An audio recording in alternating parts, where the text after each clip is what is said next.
Hi, everyone. Angela here with Energy Into It, and I'm here with Dr. Suzanne Manser. Hi, Suzanne. Hi, Angela. We are psyched to be here with you guys for another episode of Psyched, conversations between a clinical psychologist, that's Dr. Manser, and a psychic medium, that's me. We thought it would be fun to have conversations to benefit you all, the masses, about the similarities and differences that we see in each of our practices. One of the things that the thing that we thought we'd talk about today is kind of this topic of grief and some aspects of it.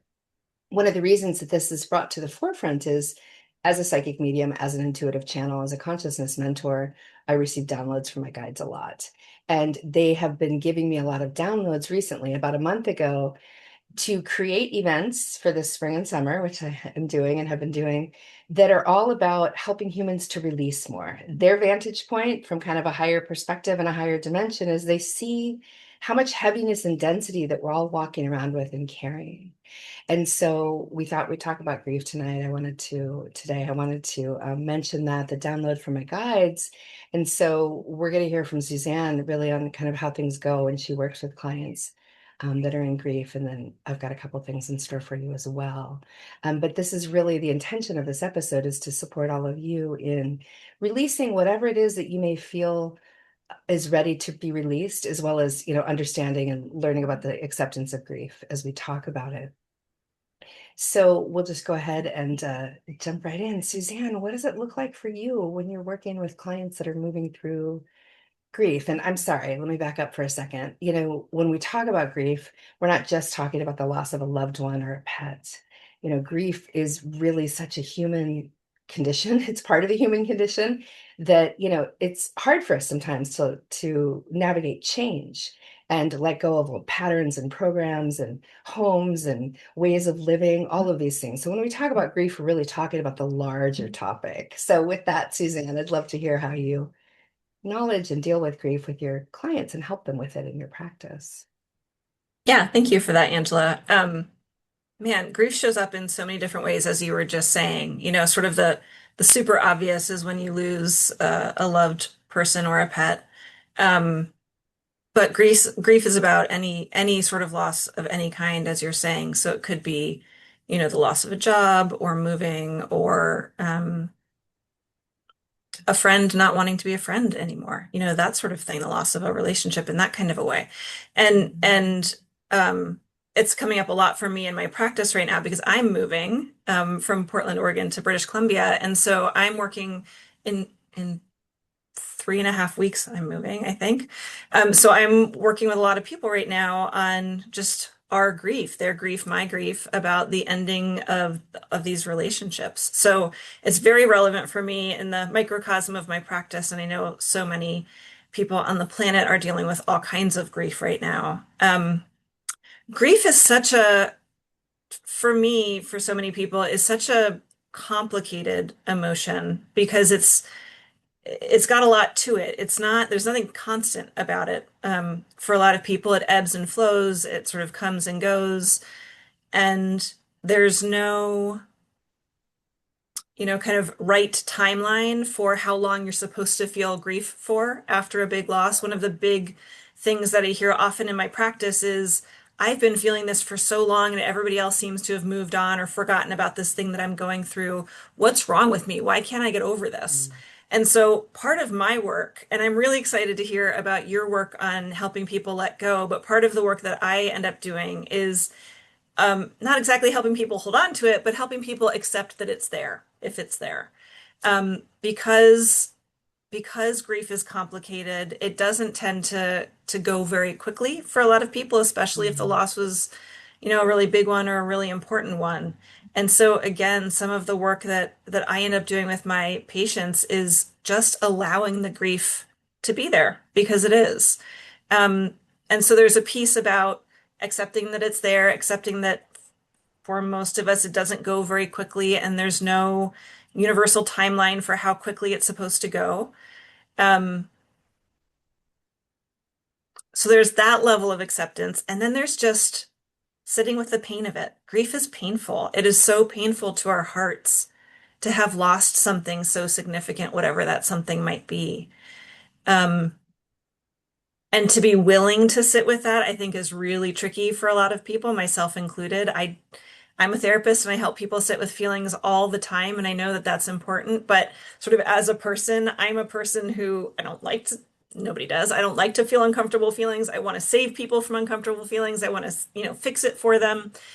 Um, but as a therapist in this role, my job is to encourage people to not just try to run away from this really uncomfortable feeling, but kind of look at it, notice that their grief is very much connected to the meaning that this person or this thing held for them. Whatever it is that was lost, the usually the sort of depth of their grief or the magnitude of their grief is connected to the magnitude of the meaning that that person or thing had for them. And that's just something that's important to acknowledge and kind of honor and appreciate.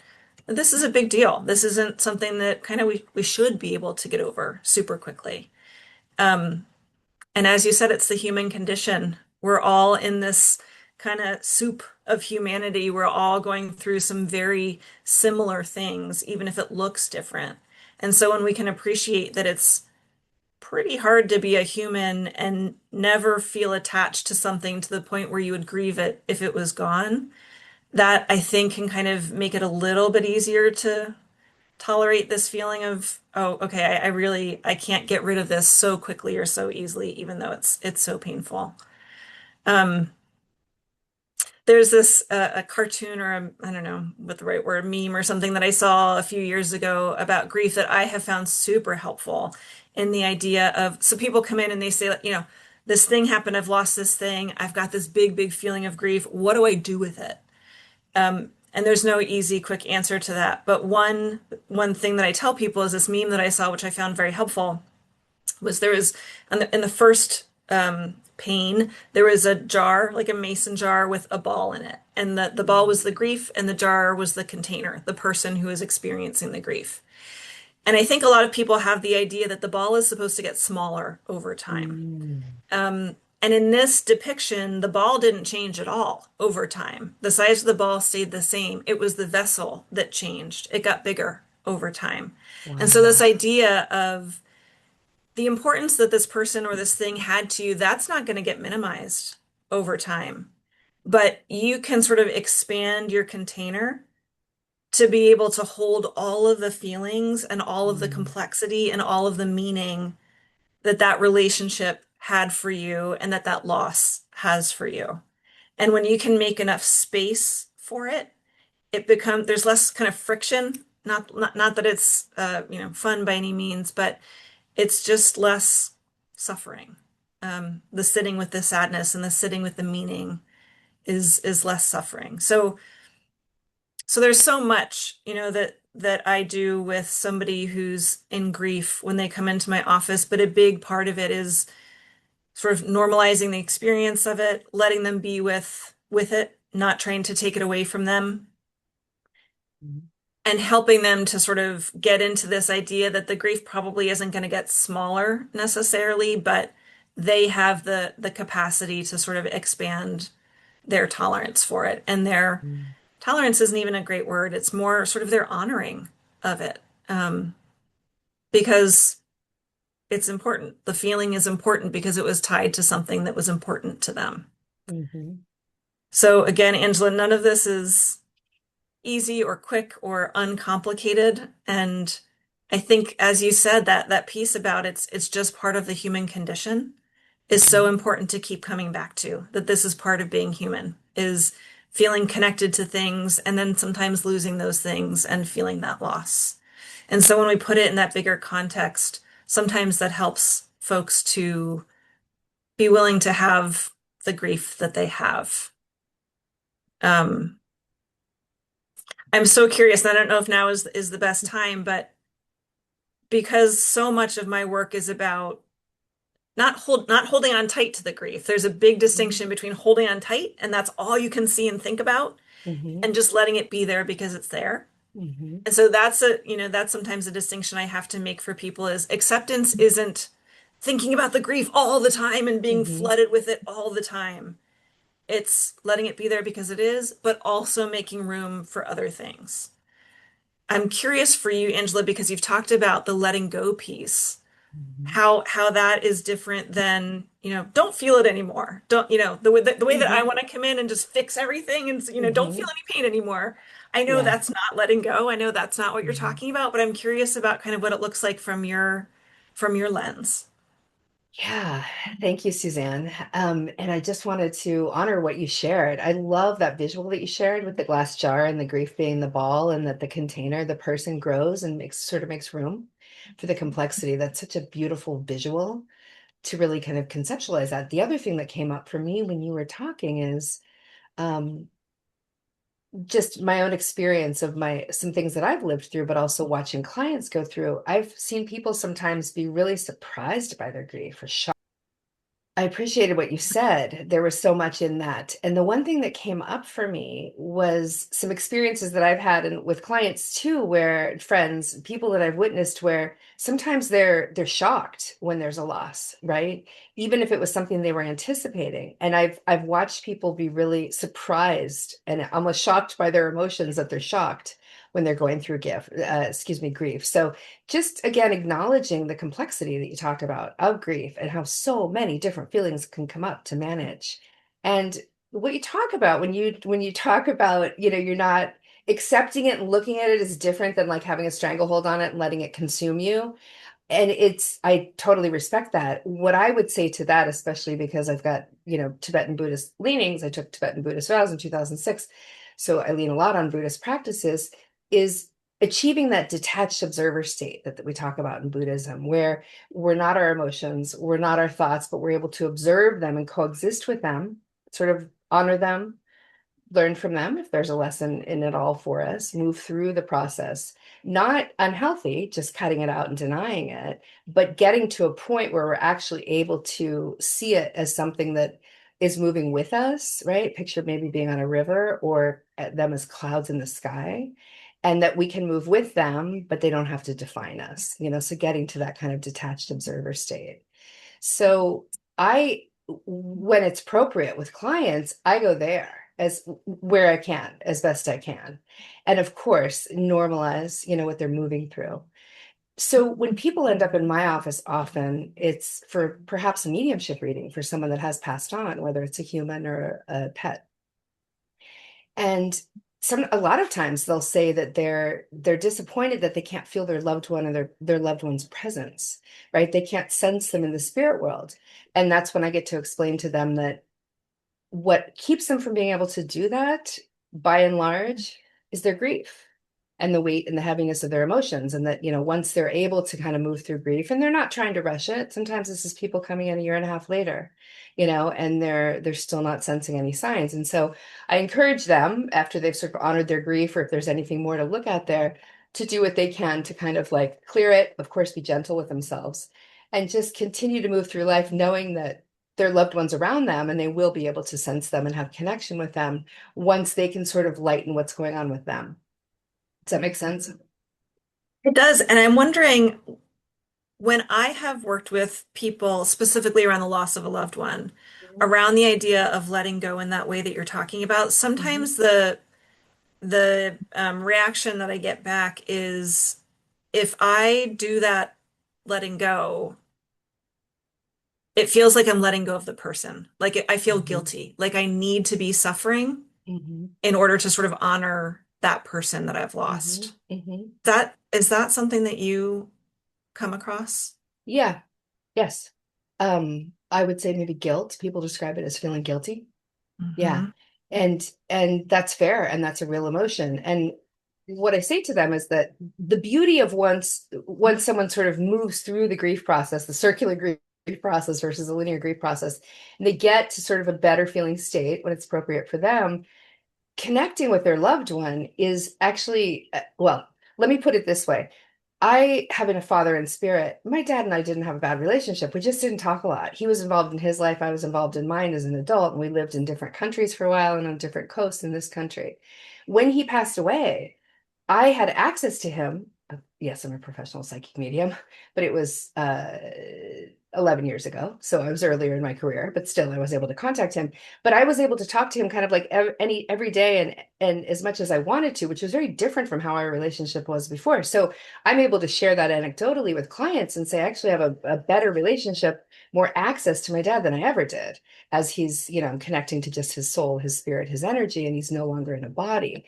So there are a lot of good things on the other side of that. It's less about, and that's why they come to me, right? And then they're wanting to hear from their loved one, and then their loved one is, they usually have questions about whether it's that they're doing estate settlement planning stuff, or death and all kinds of crises can bring up drama in families and things and communities. So perhaps they're coming to me and asking to kind of navigate or ask their passed on loved one for some guidance on some of the family strife, or whatever, people fighting over objects, the things that can come with a loss of a loved one.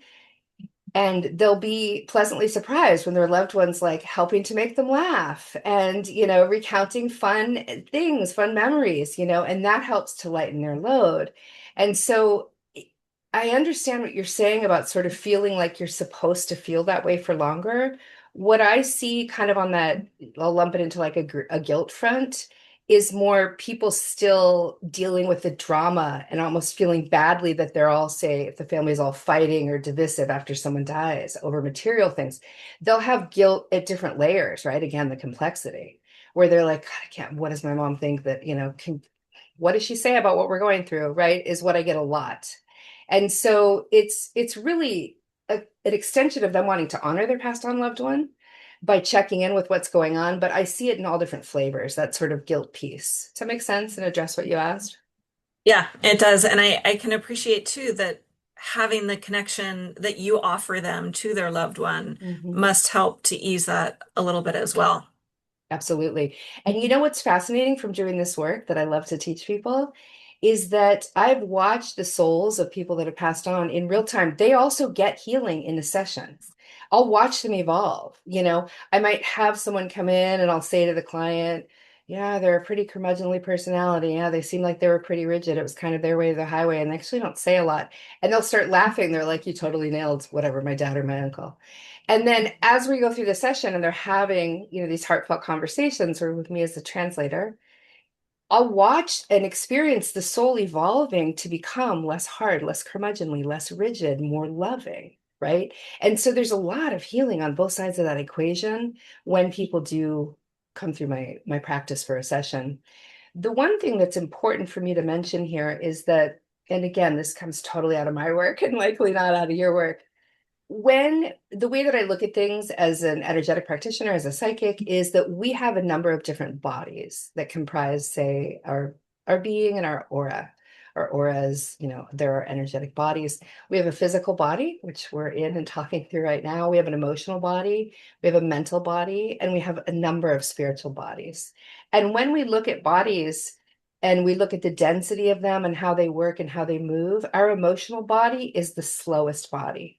And so I have had lots of situations, and this applies a little bit more to sometimes loss of a loved one, but like grief of a situation where, someone maybe decided they were going to sell their house and move to a different state or a different country, and they knew it was a good decision for all the reasons. They got it cognitively, and they're surprised that 3 months later, they're still sort of like grieving and feeling these emotions that don't really connect to their mind.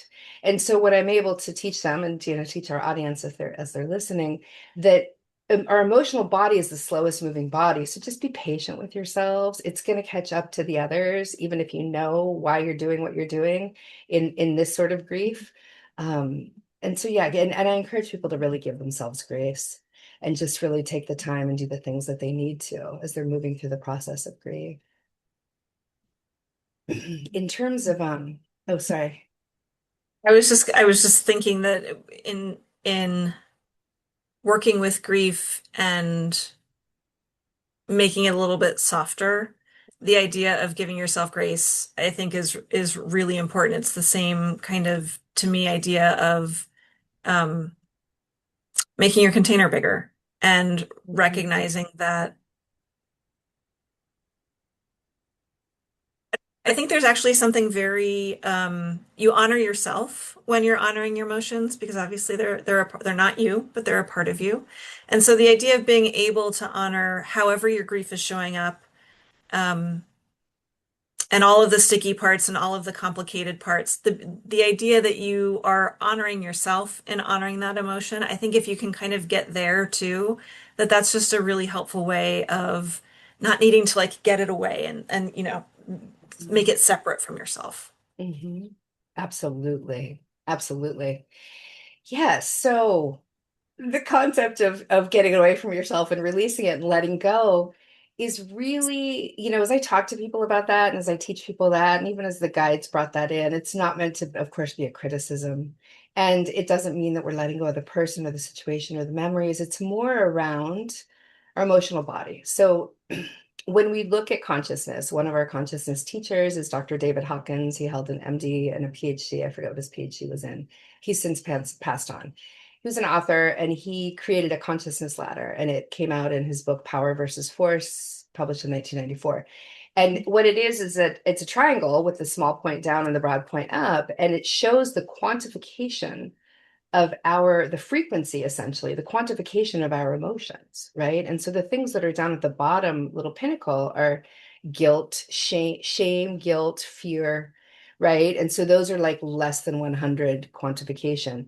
And then we start getting up into more anger is like 140, and love, I forget if it's 300, 350. It's in there. Acceptance is in there. I think anyway, it's a ladder, right? That gives us a beautiful illustration of this quantification of our emotions. I believe there's a whole lot to it, and I really appreciate it. So when I'm encouraging people to let go, they're not necessarily getting rid of that ball that's in that container, right? It's more they're also feeling around and feeling into some other feelings and some other emotional states and honoring those when they're able to get into those, right? And so letting go is kind of a misnomer in that regard. I would say from a consciousness standpoint, if you're looking at frequency, which those emotional states, it's the quantification of our frequency of our emotional states as humans. It's an encouragement to kind of open up to sort of other ways that they can be in relationship with that. It's about kind of lightening our loads. So, with some people, literally, it's gosh, I have a client that's been moving through a really tough estate situation with her siblings and all with it, in the recent passing of a loved one. And so, they're sort of like focused on once we get through all the legal stuff, it should be easier to let go, right? I understand it's complex. There are a lot of situations that still keep people kind of in the grief and in the heaviness of what they're navigating and having to deal with, right? When we're in responsibility. But the more that we can bring in some of those other emotions, right? Yeah, not appropriate in the estate planning office when you're fighting with the siblings, but other 24 hours a day that are in their day where they can sort of breathe fresh air, right? And lighten their load and laugh with friends if they're able to, or take a walk outside in nature. Any of these things can help us to, I would say, bring us more into balance, might be a better way to talk about it rather than be dominated by the painful feelings all the time, right? So it's about really kind of bringing in some other emotions and releasing it on people's terms. So the two biggest factors for how we sort of keep things in our fields and keep things circulating, whether through our emotions and our thoughts, are our thoughts and our emotions, right? They're very dynamic and they have their own kind of energetic frequency and they vibrate really high. Our bodies are dense, it doesn't vibrate high, but our thoughts and our emotions come in, we feel them come in like waves, they can leave, right? And same with thoughts. And so those are what kind of draw in a lot of stuff that can add to density in our fields to let go of. So, and I know I'm bouncing all over, but to try to illustrate this point. So if someone's dealing with grief, it may not be even about asking them to let go of the grief. It might be about, encouraging them to kind of look at other aspects that they are more positive about. And then they might start feeling into like, oh my gosh, I actually can hear my mom's voice. Oh my God, I do actually feel that loved one, right? So I try to kind of help illustrate that to them. And on that note, with the letting go topic, so when people are ready to let go of stuff, I say be sure you're ready to let go, because then what's the hard work for humans to do is holding ourselves to task and not ruminating on the grief and not necessarily falling back into whatever emotional loops we might have been in, if that was like falling on the couch and crying for a couple of hours. There's nothing wrong with that. But when you're ready to let go, it's important that we're able to kind of direct our thoughts and our emotions in other directions Otherwise, we'll just sort of pull a lot of that back in. Does that make sense? Totally. Okay, cool. Totally. So, so many things can help us to let go. And I say adding intention to things that you do is the best way to kind of release, right? So whether it's walking in nature, the sunshine's going to help, being out in nature's going to help. It just sort of like helps clear our fields, being in nature and Mother Earth's magnetic fields. Movement, can just be walking around the house or cleaning, intending that you're releasing things from your fields, those heavy, dense emotions while you're cleaning. Um, we can do breath work, we can do chanting, yoga, massage, all the things. There's so many things, but I would encourage people and remind people to add intention, intend that you're letting go as you're moving through any of those practices, whether they're for your physical body, a massage or a walk, or for your more spiritual bodies, you're out in the sunshine, you're laughing with friends, you're going to church or whatever your jam is, meditating, or something, you're sitting with your therapist and talking about your emotions or you're working on your thoughts. So I just try to leave people with a number of possibilities for when they're ready to release grief. And, those kinds of tools and those reminders that it doesn't mean it's going to feel easy to let it go, because then the hard part, you could sit there and intend, we've got a great big full moon tomorrow night. It's a blue moon, second one this month. Trust me, the time is ripe for releasing, but that doesn't mean it's easy for people. And we could go through a release ceremony and write down a bunch of stuff and decide to burn it. I love to transmute things like that. But then if you start thinking about it again the next day, you're going to kind of pull it back in. So that's the harder part. And I try to really set the table with that and explain that to humans so that they don't think that maybe a list of ideas to release is like a quick fix or really easy. So I just try to kind of normalize it for them. I love the idea, and I'm going to misquote this, but there's a quote from Socrates that I love that says something like, "To to grow, you have to focus on the new, not on the old," or something like that. And it's the idea that, yeah, to let go of grief, part of the thing that you have to do is figure out what you are going to focus on if you're no longer going to have that as a big focus. And um,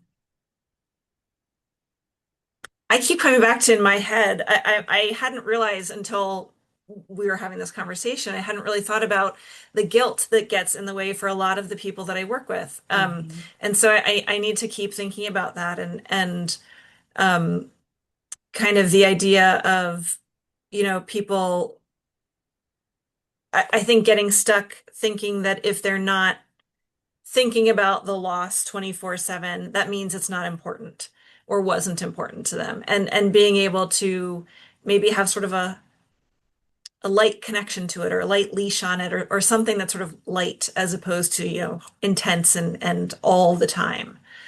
Um, and I can appreciate that with your work and the actual connection to the person, getting that actual sort of literal reassurance hopefully makes that piece a little bit easier. And in my work, maybe there just needs to be a little bit more trust in oneself and in the relationship. Um, that letting go of a focus on it doesn't mean letting go of its importance. Beautiful. I love that came up for you while we were talking about this. Just musing, just, thinking through things as I talk out loud. Friday afternoon chats. I get it. I get Yeah. it. Yeah. Any last offerings for our audience, Suzanne? I don't think so. Just, anybody who is dealing with grief, just really being kind to yourself and honoring the fact that the grief is there because the connection was so important and is so important, and trying to hold on to the spirit of the connection while letting go of the pain of the grief, I think is part of the goal. Beautiful. Love that. All right, everyone. We have had a joy having this conversation today. We hope it's been helpful and beneficial to you. We're both intending that from our hearts to yours for whatever you might be moving through, huge life changes, grief, and everything in between. We see you, we feel you, and we can all raise our frequency and have good days in spite of the hard parts of what we're moving through. And you're not alone. We're all going through a lot right now. Thank you guys so much. This has been Psyched. We're recording this on Friday, May 29th. We will see you on the next episode. Bye.